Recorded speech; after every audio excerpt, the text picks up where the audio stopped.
Domain जो है DNA polymerase में देखने को मिलेंगे हमें पाम डोमेन, थंब डोमेन और फिंगर डोमेन।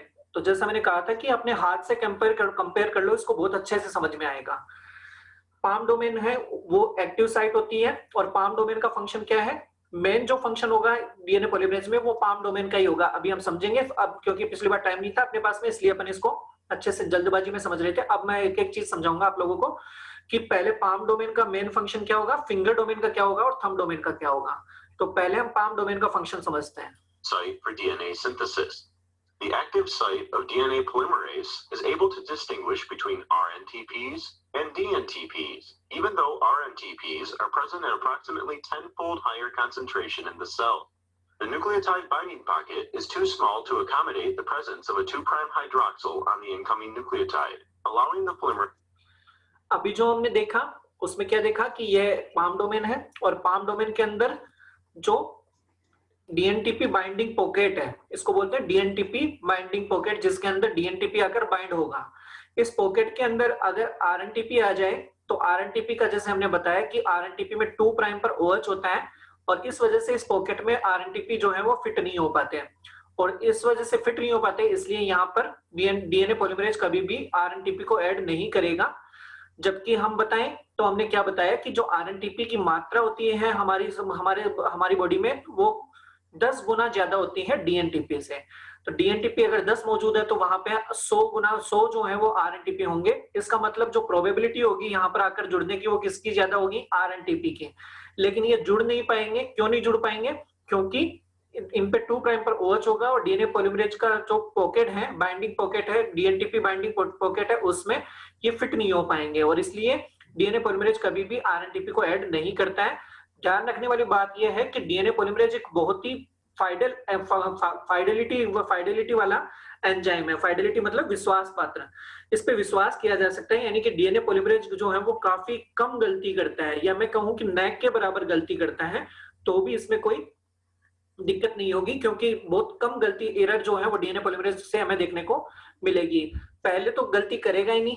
क्यों नहीं करेगा? ये हम देख पा रहे हैं कि आरएनटीपी को तो ये बाइंड ही नहीं होने देगा और डीएनटीपी जो है वो इससे बाइंड होंगे, तो डीएनटीपी को ही ये ऐड करेगा। दूसरी चीज, अगर गलती हो भी गई इससे, अगर ए के सामने टी जोड़ भी दिया इसने या ए के सामने जी जोड़ भी दिया, तो इनकरेक्ट बेस पेयर जोड़ भी दिया, तो उसके लिए प्रूफ रीडिंग मैकेनिज्म भी डीएनए पॉलीमरेज के पास में पाया जाता है।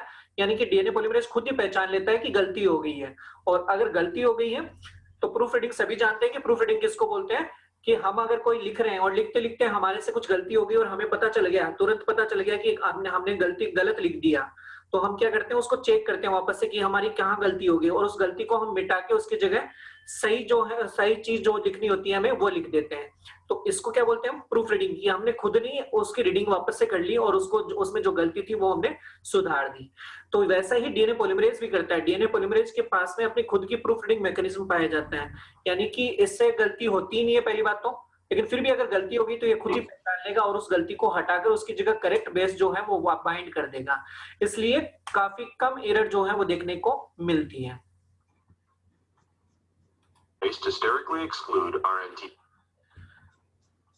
अब जो मैंने बोला है, इसीलिए मैं कह रहा हूं कि मॉलिक्यूलर बायोलॉजी एक बहुत ही इंटरेस्टिंग पेपर है, लेकिन काफी कंफ्यूजिंग भी है। कंफ्यूजन भी आएगा काफी। जो मैं बातें बोलूंगा वही सब आप लोगों को ऐसे लगेगा कि इस टाइम तो ऐसे कहा गया था, लेकिन अब तो ऐसा हो रहा है। तो इसलिए इन चीजों को ध्यान से देखना और ध्यान से समझना कि कोई भी चीज एक पर्टिकुलर वे के लिए बोली जा रही है। जो अभी मैंने बोला ना कि गलती बहुत कम करते हैं, तो कम इसीलिए बोला है मैंने, हालांकि जब मैंने बताया कि इसके पास प्रूफ रीडिंग मैकेनिज्म भी होता है और करेक्ट बेस भी जोड़ता है, तो फिर आप लोगों के दिमाग में ये भी आ सकता है कि तो फिर तो गलती होनी नहीं चाहिए। लेकिन तो सर ने ऐसा क्यों बोला कि बहुत कम गलती करता है? तो इसका मतलब ये मैंने इसीलिए बोला था क्योंकि गलती करता है, लेकिन वो बहुत कम होती है। क्योंकि अगर गलती नहीं करता तो हम डीएनए डैमेज क्यों पढ़ते हैं, म्यूटेशन क्यों पढ़ते हैं? फिर म्यूटेशन कैसे आएगा? तो म्यूटेशन और डीएनए डैमेज जो है वो भी होता है, यानी कि गलती होती है लेकिन वो गलती काफी कम होती है। कम कैसे होती है, इस चीज को भी बहुत अच्छे से समझ पाओगे। ध्यान से सोचो, एक जनरल सा वेब आइडिया देता हूं आप लोगों को, बहुत अच्छे से समझ में आएगी ये चीज। कि शुरुआत के अंदर हम जानते हैं कि किस तरीके के जो जीव जंतु हैं वो पाए जाते थे, और आज जो है वो एकदम से चेंज हो गए, डायनासोर है, डायनासोर से विलुप्त हो गए, उसके बाद में आज हम बंदर से होते हुए, जो चिंपैंजी से होते हुए आज ह्यूमन जैसी संरचना हम देख रहे हैं। तो सबकी संरचना हम देखते हैं, हाथी अलग तरीके की संरचना वाला होता है, बंदर किसी और अलग तरीके की संरचना वाला होता है। तो ऐसा क्यों हो पाता है? ऐसा क्यों हो पाया? और इसमें अगर ध्यान से देखोगे तो धरती का जो उत्पत्ति है वो लगभग 4.5 बिलियन ईयर्स अगो, इतने साल पुरानी धरती है, और उसके ऊपर काफी कम साल हुए हैं ह्यूमन को आए हुए। तो इतना चेंज होने में इतना टाइम क्यों लगा? टाइम इसीलिए लगा क्योंकि डीएनए रेप्लिकेशन होता है, और डीएनए रेप्लिकेशन कौन करता है? DNA polymerase. तो डीएनए पॉलीमरेज काफी कम गलती करता है, तो इसलिए जो म्यूटेशन की रेट होती है वो काफी कम होती है। इसीलिए जो म्यूटेशन है वो ऐसा नहीं होता कि आज म्यूटेशन अचानक से आ गया या 1 महीने में म्यूटेशन अचानक से आ गया। म्यूटेशन आने में काफी ज्यादा समय लगता है, और म्यूटेशन धीरे-धीरे प्रोजेनी से प्रोजेनी, एक संतति, दूसरी संतति, तीसरी संतति, लगभग हजारों साल जो है वो म्यूटेशन आने में लग जाते हैं, एक चीज से दूसरी चीज बनने में। तो यहाँ पे हम इसीलिए कह रहे हैं कि जो गलती नहीं करे, ऐसा नहीं होता कि गलती नहीं करता, गलती करता है, लेकिन काफी कम करता है।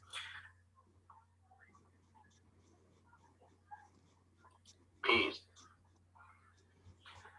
अब यहाँ पे हमने देखा जैसे ही करेक्ट न्यूक्लियोटाइड आकर बाइंड हो गया, तो करेक्ट न्यूक्लियोटाइड आकर बाइंड होते ही हम देख पा रहे हैं कि इस पॉकेट में ये बाइंड हो गया।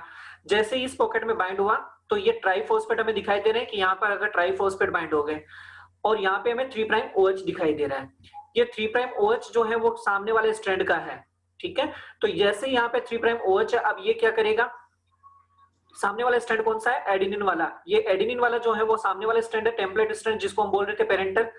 एडेनिन के सामने थाइमिन जोड़ना चाहिए था, तो इसने थाइमिन जोड़ दिया, लेकिन थाइमिन अभी जो है वो इससे थाइमिन की बॉन्डिंग हुई है, यानी कि हम यहाँ पे देख रहे हैं सिर्फ और सिर्फ अभी कौन सी बॉन्डिंग हुई है? हाइड्रोजन बॉन्डिंग हुई है। अभी फॉस्फोडाइएस्टर बॉन्डिंग जो है वो नहीं हुई है। तो क्योंकि उस स्ट्रैंड पे अभी हम यहाँ देख रहे हैं कि यहाँ पर दूसरे वाले स्ट्रैंड के साथ में कोई फॉस्फोडाइएस्टर बॉन्डिंग नहीं की गई है। फॉस्फोडाइएस्टर बॉन्डिंग करने के लिए क्या करना पड़ेगा? इस फॉस्फेट ग्रुप को यहाँ से ब्रेक डाउन करना पड़ेगा। ये फॉस्फेट ग्रुप ब्रेक डाउन किस तरीके से होगा, उसमें हम देखेंगे मेटल आयन का role. Correct base pairing is also required for catalysis. If an incorrect base pair forms, the alpha phosphoryl group of the DNTP cannot properly align with the 3' hydroxyl of the primer strand. Once the proper DNTP is bound in the pocket, the reaction can continue. यहाँ पे हम देख रहे हैं correct base pair जैसे आकर जुड़ा, तो अब हम देखेंगे मेटल आयन का role. The palm domain also binds 2 divalent metal ions. These palm domain पर जो है 2 मेटल आयन पाए जाते हैं। मेटल आयन मैंने बता दिया कौन कौन से होंगे, या तो मैग्नीशियम होगा या फिर मैग्नीज होगा। तो यहाँ पे हम देख रहे हैं 2+ आयन होंगे, यानी कि जो Mn2+ या फिर Mg2+ आयन जो है वो यहाँ पर मौजूद होते हैं पाम डोमेन के अंदर। इनका रोल क्या होता है? ये OH हम देख रहे हैं, इस OH में से H अपने ऊपर ट्रांसफर करने का काम कौन करेगा? ये मेटल आयन करते हैं। इसी की वजह से ये OH जो है वो क्या होंगे? न्यूक्लियोफाइल हो जाता है, यानी कि O नेगेटिव। न्यूक्लियोफाइल किस कंडीशन को बोल रहे हैं हम? मैं न्यूक्लियोफाइल वर्ड यूज में ले रहा हूं, तो न्यूक्लियोफाइल किसको बोलेंगे? O नेगेटिव वाली कंडीशन को। तो O नेगेटिव कैसे होगा? इस H को ट्रांसफर करने से, और इस H को ट्रांसफर कौन करेगा? ये मेटल आयन करेगा। metal ions are crucial for DNA polymerization activity. Once a correct base pair is formed between the incoming DNTP and the template, the finger domain moves to a... यहाँ पे ध्यान देने वाली बात है कि मेटल आयन फंक्शन करे उससे पहले कौन फंक्शन करेगा? फिंगर डोमेन फंक्शन करेगी। फिंगर डोमेन का फंक्शन क्या है? जैसे ही करेक्ट बेस पेयर आकर पॉकेट के अंदर बाइंड हो जाएगा, तो अभी हमने देखा कि किस तरीके से इस फिंगर डोमेन ने क्या किया, इसको कंप्रेस किया थोड़ा सा, और कंप्रेस करने से क्या हुआ? ये OH पूरी तरह से फिट हो गया, और फिट होके ये फॉस्फेट ग्रुप है वो और नजदीक आ गया किसके? इस OH के। अल्फा फॉस्फेट जो है वो इस OH के काफी नजदीक आ गया। ये काम किसने किया है? फिंगर डोमेन ने। तो finger domain moves to enclose base pair DNTP, ये इनको नजदीक लाने का काम करेगा कौन? Finger domain. enclose the DNTP. This conformational change brings the divalent metal ions into the correct positions to function. और इस वजह से क्या होगा? जो मेटल आयन है वो बिल्कुल करेक्ट पोजीशन में आ जाएंगे। इसको बोलते हैं हम कन्फर्मेशनल चेंज। ये क्या जो एंजाइम में ये जो चेंज आया अभी, वो चेंज क्या कहलाता है? Conformational change. तो इस कन्फर्मेशनल चेंज की वजह से जो DNTP है और ये प्राइमर है वो मेटल आयन के बिल्कुल संपर्क में आ जाएंगे। Metal ion A helps to deprotonate the 3' hydroxyl of the. अभी हमने देखा मेटल आयन ए का काम क्या है। मेटल आयन ए जो है वो डीप्रोटोनेट करेगा, यानी कि प्रोटॉन ग्रुप हटा देगा किसमें से, 3' प्राइमर के 3' OH से। जो आरएनए प्राइमर था, प्राइमेज ने जोड़ा था, उसके OH में से H हटा देगा। Primer, producing an oxyanion. इसकी वजह से ये कंडीशन क्या हो गई, न्यूक्लियोफाइल कंडीशन हो गई। And to attack the alpha phosphate of the incoming DNTP. Metal ion B coordinates the negative charges of the beta and gamma phosphate. Metal ion B का काम क्या है, पायरोफॉस्फेट को होल्ड करके रखना।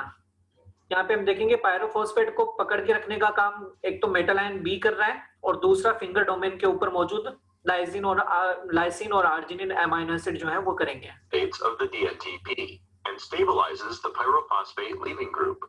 Lysine and arginine residues on the finger domain also help to stabilize the pyrophosphate. And through stat. यहाँ पे हम देख पा रहे हैं लाइसिन और आर्जिनिन जो कि कहाँ मौजूद है, फिंगर डोमेन पर। लाइसिन और आर्जिनिन अमीनो एसिड एक तरफ से तो होल्ड करेंगे पायरोफॉस्फेट को, लाइसिन और आर्जिनिन जो कि फिंगर डोमेन पर मौजूद है, और दूसरी तरफ से पायरोफॉस्फेट को होल्ड करेगा मेटल आयन बी। इसी के साथ में फिंगर डोमेन पर मौजूद एक और टायरोसिन रेसिड्यू या टायरोसिन अमीनो एसिड जो फिंगर डोमेन पर मौजूद है, वो किसको होल्ड करके रखेगा, इस डीएनटीपी को होल्ड करके पकड़ के रखने का काम करेगा टायरोसिन। तो इसका मतलब क्या हुआ कि जो फिंगर डोमेन है वो डीएनटीपी को होल्ड करके रखने का काम भी कर रहे हैं और पायरोफॉस्फेट को होल्ड करके रखने का भी काम कर रहे हैं। और तीसरा काम क्या किया इन्होंने, क्लोज प्रोक्सिमिटी में लाने का, यानी कि इन सबको उन सबके रिएक्शन कन्फर्मेशनल चेंज के लाने के लिए और इन सबको आपस में नजदीक लाने के लिए का काम भी किसने किया है, फिंगर डोमेन ने। Interactions, a tyrosine residue attached to the fingers helps to hold the DNTP in place for catalysis. यहाँ देखा हमने फॉस्फेट ग्रुप तोड़ दिया गया ऑक्सीजन के जरिए और इसे अपने साथ में जोड़ दिया गया, यानी कि यहाँ पे फॉस्फोडाइएस्टर बॉन्डिंग जो है उसका निर्माण हो गया है, और ये जो पायरोफॉस्फेट है ये अलग हो गया है। The finger domain also plays a second role.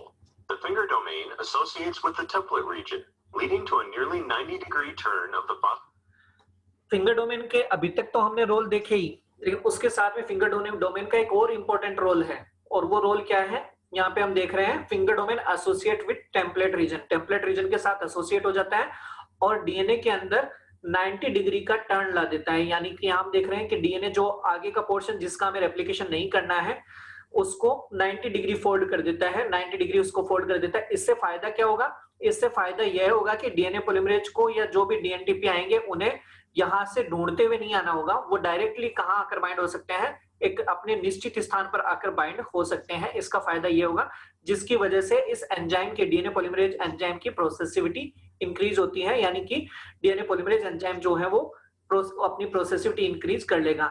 अब जैसे मैंने कहा था ना कि क्लास रेगुलर लोगे तभी समझ में आएगा। अब जैसे मैं वर्ड यूज में ले रहा हूँ प्रोसेसिविटी वगैरह, ये लास्ट क्लास में हमने डिस्कस किया था, तो प्रोसेसिविटी जो है वो इंक्रीज हो जाती है और इंक्रीज हो जाने की वजह से कम समय में अधिक सबस्ट्रेट को प्रोडक्ट में कन्वर्ट कर पाता है। Phosphodiester backbone of the template immediately after the active site. This conformation of the template leaves only a single template base in the active site, preventing any confusion as to which base is ready to pair with the next nucleotide to be added. In contrast to the fingers and the palm, the thumb domain is not intimately involved in catalysis. अभी हमने palm domain का हमने जाना कि क्या role होता है और फिंगर डोमेन का जाना कि क्या रोल होता है, लेकिन थंब डोमेन का हमने नाम ले लिया। क्यों? क्योंकि थंब डोमेन का कोई डायरेक्ट रोल जो है वो न्यूक्लियोटाइड एडिशन के अंदर या पॉलीमराइजेशन के अंदर नहीं होता है। इनडायरेक्ट रोल थंब डोमेन जरूर प्ले करता है, लेकिन कोई डायरेक्ट रोल रेप्लिकेशन में या फिर पॉलीमराइजेशन के अंदर थंब डोमेन का नहीं होता है। Instead, the thumb interacts with the DNA. Thumb domain का जो रोल है वो हम यहाँ देख पा रहे हैं कि थंब डोमेन क्या करता है, इस डीएनए की बाइंडिंग को लूज नहीं होने देता है, यानी कि जो डीएनए पाम डोमेन के साथ जुड़ा है वो यहाँ से हट नहीं पाएगा। किसकी वजह से? थंब डोमेन की वजह से, क्योंकि थंब डोमेन क्या करेगा, उसे होल्ड करके रखने का काम करेगा, पकड़ के रखेगा ताकि जो बाइंडिंग है वो यहाँ से डीएनए जो है वो छूट नहीं पाए या डीएनए अलग ना हो पाए जब तक कि रेप्लिकेशन ना हो जाए। Has been most recently synthesized. This serves to maintain the correct position of the primer template junction in the active site and reduce the rate of dissociation of the polymerase from the DNA substrate. यहाँ पे देख रहे हैं हम thumb domain का काम है primer template junction को एक्टिव साइट पर होल्ड करके रखने का, और दूसरा रेट ऑफ डिसोसिएशन मतलब डीएनए का यहाँ से पाम डोमेन से हटने की जो रेट है वो काफी रिड्यूस कर देता है, काफी कम कर देता है। Another function of the palm domain is proofreading. The palm region makes extensive hydrogen bond contacts with the base pairs in the minor groove of the newly synthesized DNA. These contacts are not base specific, but they only form if the recently added nucleotides are correctly base paired. यहाँ हम देखेंगे अब proof reading mechanism. जैसा मैंने बोला कि DNA polymerase के पास में प्रूफ रीडिंग एक्टिविटी भी पाई जाती है। अगर पहली बात तो गलती होगी नहीं, लेकिन अगर गलती हो जाती है तो वो सुधार भी लेता है। कैसे सुधारेगा वो अभी अब देखेंगे कि जो ये डीएनए बाइंड होता है वो कहाँ बाइंड हो रहे हैं। पाम डोमेन जो है वो डीएनए के साथ में कहाँ बाइंड होती है, माइनर ग्रूव के अंदर। माइनर ग्रूव और मेजर ग्रूव जो है वो डीएनए के अंदर मैंने पहले प्रीवियस वीडियोस के अंदर बता रखा है। इसलिए मैंने कहा था कि हर एक वीडियो, हर एक क्लास जो है वो इंपॉर्टेंट है हमें मॉलिक्यूलर बायोलॉजी समझने के लिए। तो यहाँ पर ये माइनर ग्रूव में बाइंड होता है। तो palm domain hydrogen bonds to base pair in minor groove. Hydrogen bond only form if nucleotides are correctly base paired. Hydrogen bond तभी बनेंगे जब न्यूक्लियोटाइड करेक्टली बेस पेयर होंगे, यानी कि एडेनिन के सामने थाइमिन ही जुड़ा हुआ होगा। अगर हाइड्रोजन के सामने थाइमिन ना जुड़ के एडेनिन के सामने थाइमिन ना जुड़ा हो और उसकी जगह ग्वानिन जुड़ गया हो तो करेक्ट बेस पेयर नहीं होगा, और करेक्ट बेस पेयर नहीं होगा तो यहाँ से ये जो डीएनए की बॉन्डिंग है वो लूज हो जाएगी, और लूज होने की वजह से यहाँ से डीएनए हट जाएगा और कहाँ जाकर बाइंड हो जाएगा, प्रूफ रीडिंग साइट के ऊपर जाकर बाइंड हो जाएगा। ये तो रेप्लिकेशन साइट है जहाँ पे अभी बाइंड हो रखा है, और प्रूफ रीडिंग साइट पर रेप्लिकेशन साइट है, इसको पॉलीमराइजेशन साइट बोलते हैं। तो या तो रेप्लिकेशन साइट पे अभी तो बाइंड है, लेकिन जब जैसे ही गलत बेस पेयर जुड़ जाता है तो यहाँ से इसकी हाइड्रोजन बॉन्डिंग छूट जाती है, और इसकी वजह से यहाँ से तो ये रिमूव हो जाता है, और रिमूव होकर कहाँ जाकर बाइंड हो जाएगा, ये डीएनए प्रूफ रीडिंग साइट के अंदर जाकर बाइंड हो जाएगा। और प्रूफ रीडिंग साइट भी कहाँ मौजूद होती है, पाम डोमेन पर ही मौजूद होती है। In the rare event that a mismatched base pair is added, the distorted geometry जैसा मैंने अभी बताया, देख पा रहे हैं हम डीएनए रेप्लिकेशन साइट या पॉलीमराइजेशन साइट जो है इसको बोल रहे हैं, अभी तक यहाँ पे बाइंड है, लेकिन जैसे इनकरेक्ट होगा तो ये कहाँ आकर बाइंड हो जाएगा, एक्सोन्यूक्लियस साइट के ऊपर आकर। एक्सोन्यूक्लियस साइट या फिर हम इसको बोल सकते हैं proof reading site. of the substrate causes the replication rate to slow. यहाँ पे जो ये येलो वाला न्यूक्लियोटाइड जुड़ा हुआ है हम देख पा रहे हैं, ये येलो न्यूक्लियोटाइड, ये येलो न्यूक्लियोटाइड क्या है, मिसमैच बेस है, यानी कि यहाँ पे बेस पेयरिंग जो है वो मिसमैच हो गई, यानी कि एडेनिन हो सकता है तो एडेनिन के सामने जो है वो थाइमिन जुड़ना चाहिए था, लेकिन ग्वानिन या साइटोसिन में से कुछ जुड़ गया, जिसकी वजह से ये इनकरेक्ट बेस पेयरिंग हो गई। तो हाइड्रोजन बॉन्डिंग यहाँ से टूट जाएगी और ये यहाँ आकर बाइंड हो जाएगा। Dramatically, the palm domain is now not able to make contacts with the minor groove, and consequently, the primer template junction is free to move about and interact with the exonuclease site. देखा हमने कि यहाँ से hydrogen bonding टूट गई और यहाँ आकर बाइंड हो गई। The exonuclease site removes incorrectly base paired nucleotides starting from a 3' DNA end and is therefore called a proofreading exonuclease. Removal of the incorrectly paired base is a matter of kinetics. With a mismatched base, the diminished replication rate is now slower than the exonuclease rate, and therefore, excision of the mismatched base is greatly favored over polymerization on top of the mismatch. After this potential mutation is corrected, the primer template junctions. अभी हमने देखा किस तरीके से exonuclease ने remove किया। Exonuclease जो है वो कौन सी एक्टिविटी पाई जाएगी, डीएनए पॉलीमरेज की दो काम है ना, पहला काम है न्यूक्लियोटाइड ऐड करना और दूसरा काम है इनकरेक्ट न्यूक्लियोटाइड को हटाना। तो करेक्ट न्यूक्लियोटाइड जो ऐड कर रहे हैं वो तो किस डायरेक्शन में ऐड हो रहा है, 5' टू 3', यानी कि यहाँ पे हम देखेंगे कि 5' जो ये तो 3' है और इस 3' के ऊपर 3' OH है, इसके ऊपर क्या जोड़ा जाता है, 5' जोड़ दिया जाएगा। फॉस्फेट ग्रुप कहाँ पे मौजूद होता है, 5' पे, तो वो फॉस्फेट ग्रुप इससे जोड़ा जाएगा और इधर की तरफ क्या रहेगा, 3' रहेगा, यानी कि 5' से 3' डायरेक्शन के अंदर तो रेप्लिकेशन हो रहा है, और उसका जस्ट रिवर्स क्या होगा, एक्सोन्यूक्लियस एक्टिविटी, यानी कि उसे हटाएंगे कहाँ से, 3' टू 5', यानी कि यह उल्टा चलेगा और उल्टा चल के क्या कर दिया जाएगा, अगर ये यहाँ पे मौजूद है डीएनए तब तो क्या होगा, करेक्ट बेस पेयर जोड़ा जाएगा और फॉस्फोडाइस्टर बॉन्ड का निर्माण किया जाएगा। लेकिन अगर यहाँ नहीं है तो यहाँ से अगर करेक्ट बेस पेयर नहीं जुड़ा तो उसे यहाँ पे ले आया जाएगा, यानी कि एक्सोन्यूक्लियस साइट पर ले आया जाएगा और वहां पे जो न्यूक्लियोटाइड है उसे रिमूव कर दिया जाएगा, और रिमूव करने की बजाय उसकी जगह करेक्ट बेस पेयर लाकर बाइंड कर दिया जाएगा। करेक्ट बेस पेयर यहाँ बाइंड नहीं होगा, जैसे यहाँ से रिमूव किया वापस से यहाँ पर आकर बाइंड हो जाएगा डीएनए, और यहाँ पर फिर से नया करेक्ट बेस पेयर जो है वो ऐड कर दिया जाएगा। Slides back into the DNA polymerase site and replication continues. How well have you learned the mechanism of DNA synthesis and the functions of DNA polymerase?